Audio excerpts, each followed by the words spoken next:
Why do you struggle with discipline? Could it be that you really don't know what it is? Well, lucky for you, I do. And I'm here to explain it to you. Now, you may be asking yourself, why should I listen to this dude? Fair question. My career for over 30 years has been teaching martial arts, and if martial arts is known for anything, it's discipline, respect, and confidence. So I have a background in discipline. I know, that's a weird thing to have a background in, but it's true. Whenever students walked into my school, they almost always wanted two things, discipline and confidence. They weren't really buying martial arts, they were buying discipline and confidence. So that's what I was selling. When I was a young instructor, I had to study discipline from every angle imaginable. Not just for my own knowledge, I had to figure out how to transfer it to someone else. I mean, how do you teach discipline? How do you build it, especially in somebody else? How do you make it stick? That's what I spent the last 30 years doing. And I discovered that discipline is fascinating. For example, did you know the original meaning of the word discipline is simply to learn or be taught? Most people don't know that. Here's something else most people don't know. There are two very different forms of discipline. There's imposed discipline and self-discipline. Most people think they're the same thing, but they're not. And not understanding the difference between those two things is probably the real reason that you struggle with discipline in the first place. So let's start with imposed discipline. Now let's start with the definition. Imposed discipline comes from an authority. The authority states an expectation. There's a consequence if you don't meet it and a reward if you do. And the distinction between those two outcomes is what teaches a young person how choices actually work. Do good, do bad, get bad. It's simple, clear, and necessary. Because without that binary, without someone establishing the difference between a good choice and a bad one, with real consequences attached, a young person has no framework for decision making at all. They need to see it played out in real life before they can generate it internally. That's the purpose of imposed discipline, and it serves that purpose well. But here's something imposed discipline teaches that nobody ever talks about. It teaches you who the real authority is. Real authority has real power to impose a real consequence. A police officer has authority. If you break the law, there's a real penalty and it's unavoidable. Your boss has authority. If you don't meet the expectation, there is a real consequence attached to your income and livelihood. A parent has authority over a young child. The consequence is real and the child feels it. Real authority has real power to enforce real consequences. But here's what's interesting. Billy Bob has no authority over you whatsoever. Billy Bob can't impose a real penalty on your life. He can't affect your income or your safety or your future. Billy Bob is just a dude. One of your friends or people in your circle. But what happens when you've been exposed to imposed discipline your entire life? When every authority figure in your life has been attaching consequences to your behavior since you were old enough to walk. You start treating everyone like an authority. Billy Bob says, come out with us tonight. And somewhere in your tiny little head, a consequence appears. If I don't go, Billy Bob may be upset. The group may think less of me. They might talk about me behind my back. I may be excluded next time. I might be judged. And so you go. Not because Billy Bob or the group has any real power over your life, but because the feeling of consequence, even a fake one from somebody with zero actual authority, is enough to make you comply. That's overexposure to imposed discipline at work. It trains you to respond to a feeling of consequence whether the authority behind it is real or not. Does this sound like you? Are there things in your life you participate in that you know are not good for you? Things you do because the social penalty of not doing them feels real even though it's not? Think about your parents for a second. You love them, you want to honor them. That's not the question. The question is, now that you have your own place, your own car, your own bills, your own life, do they still have real authority over you, or is it just perceived? Are you currently hanging out with people who party every weekend and you don't really want to be there, but you go anyway? You feel horrible every single time, and then you go out again next weekend because the alternative feels worse. Well, here's the good news. You're one decision away from taking back your own authority, and I'll give you some hope. There are 330 million other Americans and millions of other groups of people you could spend time with. People who are more aligned with who you actually want to be. Billy Bob is not the only option. He just feels like it because you've been trained to treat his approval as a real consequence. Now here's the part I really want you to think about. If you're given authority over your decisions to your parents, your boss, your spouse, your kids, your friends, and Billy Bob, when do you get to decide? When is it your turn? Because here's what happens when you give away all of your authority and keep none for yourself. Eventually, one of two things occurs: total submission, you lose yourself completely. You become whoever the loudest authority in the room needs you to be. You follow instructions, you collect your paycheck, you show up where you're expected, and somewhere along the way, forget that you never had your own direction at all. Or you rebel. And rebellion comes in many forms. It could be drugs, alcohol, gambling, infidelity. Those aren't random bad choices. Those are what happens when a person has given away every piece of their authority to everyone around them and has nothing left that belongs only to them. The rebellion isn't against the authority, it's a desperate grab for something, anything that feels like a choice that's actually their own. Maybe it's better to keep the authority over your own decisions before it gets to that point. And that brings us to the real question: what does a lifetime of exposure to imposed discipline actually produce? Let's talk about that. Now, you already saw two of the outputs in the last section: submission and rebellion. But there's more on the list, and it's worth naming them all. Let's see. It produces dependence. Remove the authority, and the person doesn't know what to do with themselves. They've never had to generate their own direction. So when the authority disappears, the job ends, the coach leaves, the relationship changes, they freeze because nobody told them what to do next. It also produces zero responsibility. If I'm just following orders and it doesn't work, that's not my fault. I did what I was told. So the expert gets blamed, the coach gets blamed, the guru gets blamed. If it works, I might take some credit, but if it fails, I point at whoever told me to do it. That game is extremely comfortable because it means I never have to own what happens. And if I never own what happens, I never learn anything from it because the result doesn't belong to me. It also produces what I call robots. People who are excellent at compliance and completely lost without it.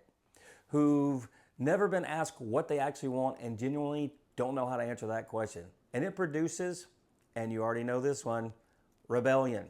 Now here's what I've observed. Here's something that I observed that proved this over the 30 years of me teaching in real time. When I chose for my students, when I told them what to do and how to do it, I got about 60% effort. It wasn't because they were lazy, because they were trying to interpret my vision and communicate it back to me imperfectly. They were unsure of exactly what I wanted. And when you're unsure, you hold back. You protect yourself from getting it wrong. But when I flipped it, when I asked them what they wanted and let them choose, effort went up to somewhere around 90%. Same student, same class, same material. 30% more effort just from shifting from imposing or forcing the discipline on them to letting them tell me what they want and then helping them get it. That number is not an accident. That number is what ownership looks like when it's real. And ownership, real ownership of your own direction, your own goals, your own outcomes, is exactly what imposed discipline was never designed to produce. That's what self-discipline produces. And that's what we're going to talk about next. So if imposed discipline is someone else having authority over you, self-discipline is you having authority over yourself. That's the contrast. And it's that simple. But let me be more specific, because authority of yourself means more than just deciding what to do. Imposed discipline means someone else decides what you should want, what you should do to get it, what happens if you don't. Self-discipline means you decide what you actually want, what you're going to do to get it, how you're going to do it, what experiments you're going to run to get it, what methods you're going to test, and what you're going to learn from what that reality shows. That is a completely different operating system. Self-discipline starts with one question: not what should I do, not what does an expert recommend, not what did my parents tell me, what do I actually want? That question changes everything, because the moment the goal is genuinely yours, the entire dynamic shifts. In my martial arts school, I had one rule: ask every student what they want. They want black belt, or they want self-defense, they want strength, flexibility, whatever it was theirs. And then I would say, I know how you can get that. And then we would start. That reminds me of a conversation that I had with another instructor. It was actually an argument about this. His position was, give students what you think they should have. And my position was, give them what they said they wanted. Now, his approach assumed he knew better about what the student needed, and mine assumed the student was the only one who could ever really know that. And my students became valedictorians, leaders, people who were genuinely curious about how awesome they could be, and his were not. But self-discipline goes deeper than just deciding what you want. It also means you have authority over how you choose to experience the process of getting it. Most people think their thoughts and feelings about an experience just happens to them. The experience is hard, so they feel resistance. The experience is uncomfortable, so they feel like quitting. The experience doesn't produce instant results, so they feel it's not working. And they experience all of that as automatic, inevitable, out of their control. But here's the question I want you to sit with. If you're not directing your own thoughts and feelings, who is? Because somebody or something is. Something's always running that internal conversation. The old memory of the last time you failed, the social group that told you this wasn't for you, Billy Bob, the algorithm, something. Self-discipline means you decide what runs the conversation. Not the memory or the group or Billy Bob, you. And that brings us to the most practical thing I'm going to tell you in this entire video. Self-discipline doesn't start with an action, it starts with a conversation. 3 of them actually. And they happen every single time you attempt anything worth doing. The first conversation happens before you start. It's like you decide you're going to do something. Go to the gym, start a business, have a difficult conversation, and immediately, before you have done a single thing, a negative voice shows up in your head. It says, you're tired, do it tomorrow. You can start on Monday. You've tried this before and it didn't work. You probably can't do it anyway. Most people experience that voice as truth, as reality, as an accurate assessment of the situation, but it's not. It's just one version of the conversation, and you choose it. Not consciously, but you choose it. Because here's the other, more positive version of that same conversation. You could choose to direct the thoughts and think, I'm finally going to get to figure out, to test this and figure it out. I don't know if I can do it, but I'm going to find out. That's a much better conversation to have with yourself, and it's actually interesting. It's the same moment, the same situation, completely different frame, and that frame has a consequence. One version produces resistance, suffering, a grind. The other produces curiosity, and curiosity is the driver of self-discipline.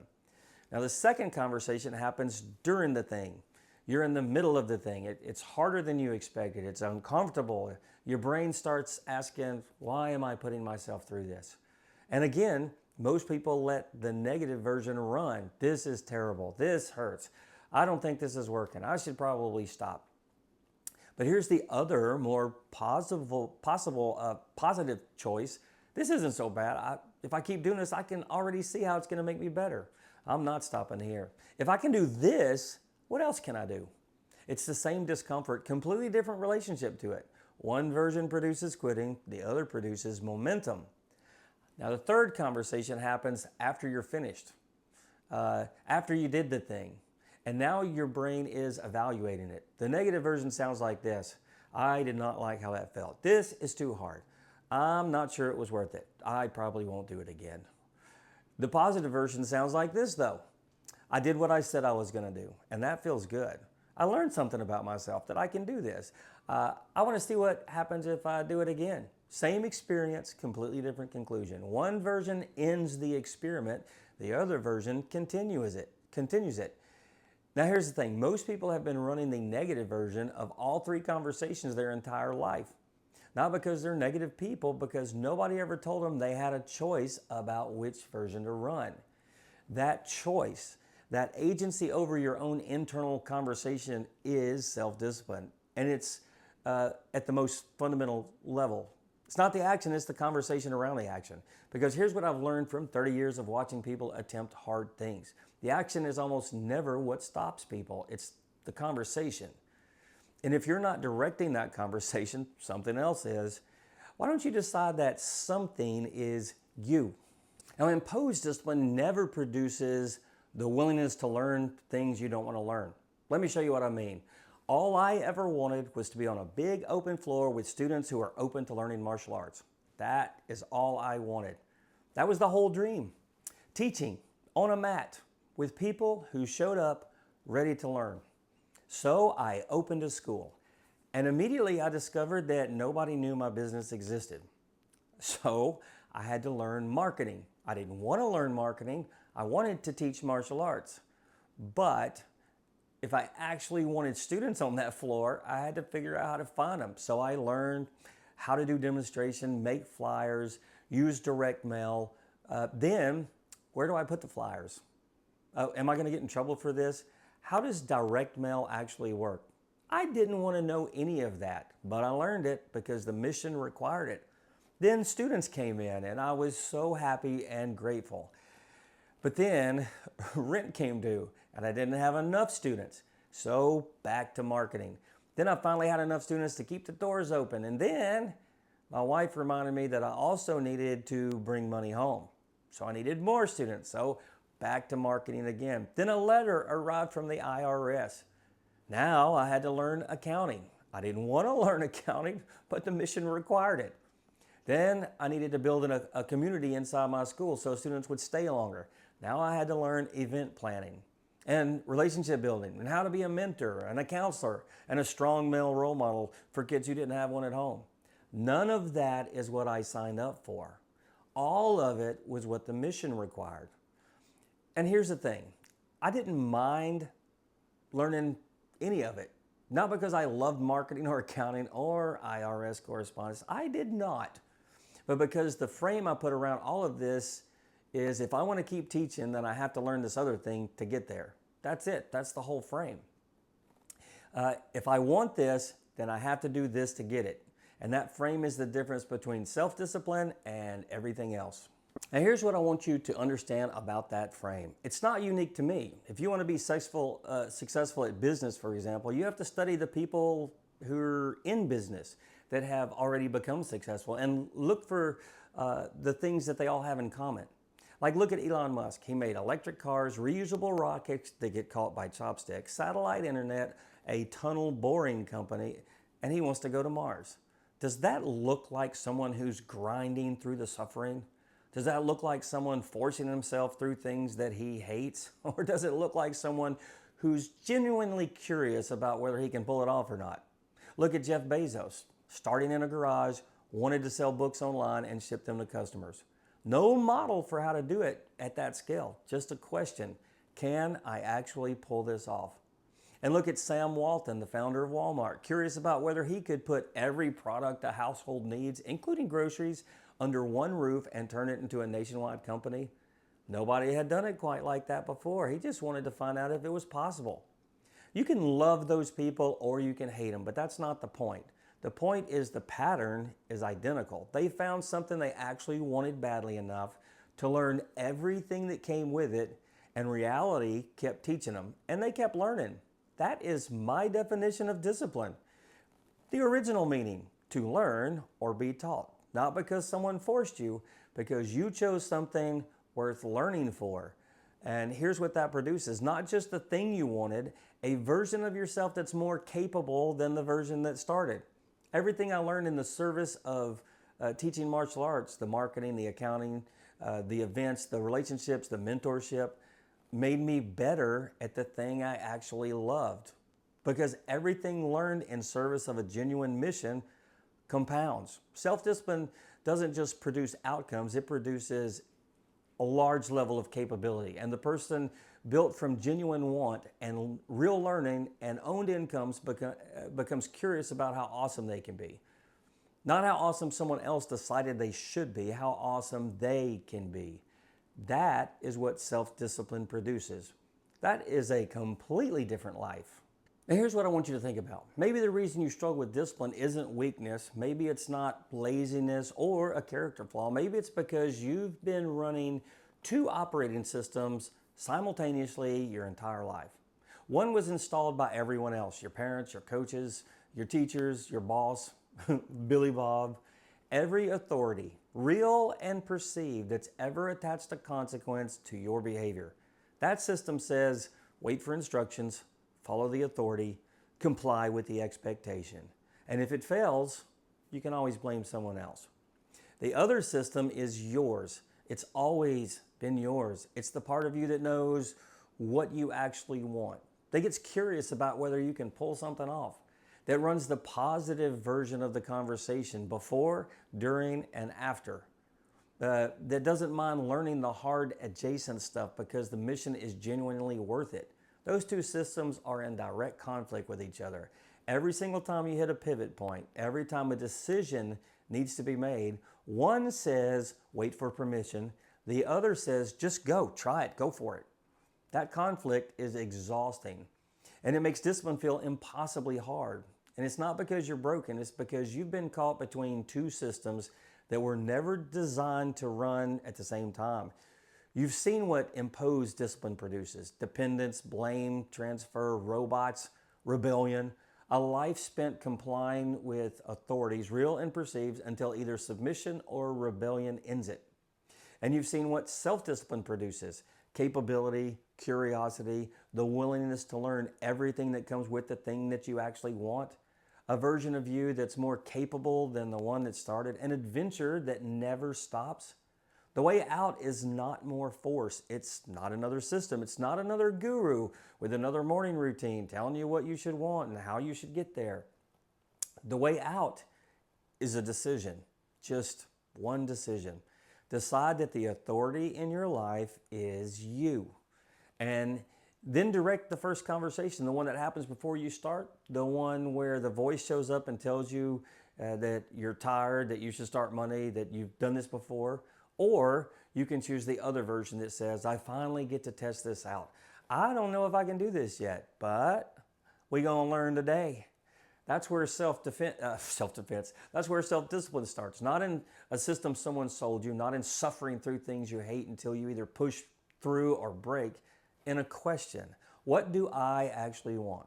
Figure that out first, then decide you are the authority over how you get there, and then start the conversation.